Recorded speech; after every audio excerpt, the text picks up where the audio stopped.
آج کی ویڈیو میں ہم امریکی ریاست ہوائی کی کاؤنٹی ماؤی میں لگنے والی آگ اور اس کی وجوہات کو ڈسکس کریں گے۔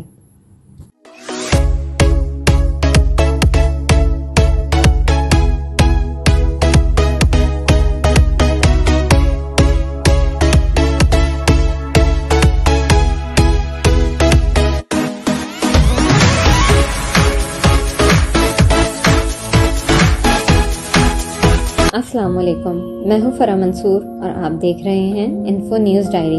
پہلے تو ہم بتاتے چلیں کہ امریکی ریاست ہوائی بحر الکاہل میں 137 جزائر پر مشتمل ایک ریاست ہے، جس میں سے ایک جزیرہ ماؤی کاؤنٹی بھی ہے، جہاں حالیہ دنوں میں جنگلات میں تباہ کن آگ لگی۔ آگ 10 اگست کو لگنا شروع ہوئی اور تیزی سے پھیلتے ہوئے بے قابو ہو گئی، جس سے 2200 سے زائد عمارتیں خاکستر ہو گئیں اور کم از کم 93 افراد ہلاک ہوئے۔ آگ نے ماحولیات کو بھی بڑے پیمانے پر نقصان پہنچایا، جنگلات اور جنگلی حیات کو بھی نگل گئی۔ اندازہ لگایا جاتا ہے کہ آگ آسمانی بجلی گرنے کی وجہ سے لگی ہے۔ یہ آگ 1 صدی سے زیادہ کے عرصے میں ہوائی پر آنے والی بدترین قدرتی آفت ہے۔ اس آگ نے بڑے پیمانے پر تباہی کی اور جانی نقصان بھی پہنچایا۔ امید کی جاتی ہے کہ بحالی کی کوشش طویل اور مشکل ہوں گی۔ آئیے جانتے ہیں کہ اتنے بڑے پیمانے پر تباہی کی کیا وجوہات ہیں۔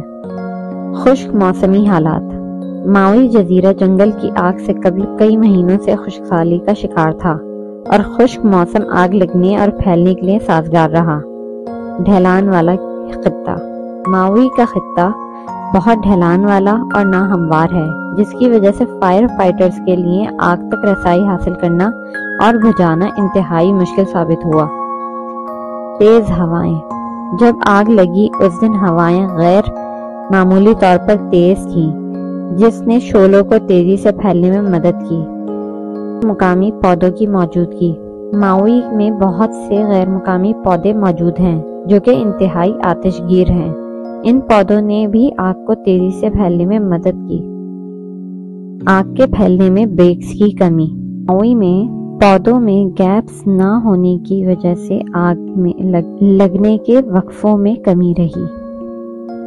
اب ہم مزید کچھ عوامل پر بات کرتے ہیں جس کی وجہ سے آگ پھیلی۔ موسمیاتی بحران۔ موسمیاتی بحران کی وجہ سے دنیا میں شدید موسمیاتی واقعات پیش آ رہے ہیں، جیسا کہ جنگلات میں آگ اور انتہائی شدید بارشیں اور قحط سالی وغیرہ۔ جنگلات میں شہری آباد کاری۔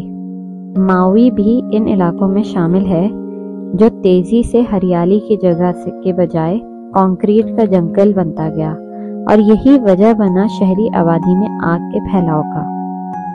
آگ سے بچاؤ کے فنڈ میں کمی۔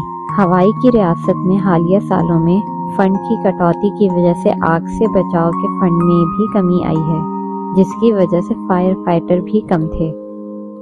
اداروں کی آپس میں ہم آہنگی کی کمی۔ جنگلات اور جنگلی اثاثوں کا ادارہ، فائر ڈپارٹمنٹ اور نیشنل گارڈز کی آپس میں کوارڈینیشن نہ ہونے کی وجہ سے ریسورسز کا صحیح طور پر استعمال نہ ہوا۔ لوگوں میں شعور کی کمی۔ ہوائی کے لوگوں میں جنگل کی آگ کے بارے میں شعور نہ ہونے کی وجہ سے ضروری احتیاط نہ کرنے کی وجہ سے نقصان زیادہ ہوا۔ آخر میں ان تمام باتوں کا خلاصہ یہ ہے کہ ہمیں ماحولیاتی تبدیلیوں کو سیریسلی لینے کی انتہائی ضرورت ہے۔ ماحول دوست اقدامات اور صاف ستھرا ماحول ہی ہمارے مستقبل اور آئندہ نسلوں کے لیے ضروری ہے۔ اگر آپ ماحولیاتی تبدیلی پر تفصیلی ویڈیو دیکھنا چاہتے ہیں تو ہمارے دیے گئے لنک پر کلک کریں۔ مزید معلوماتی ویڈیوز کے لیے ہمارے چینل کو لائک، شیئر اور سبسکرائب کریں۔ شکریہ۔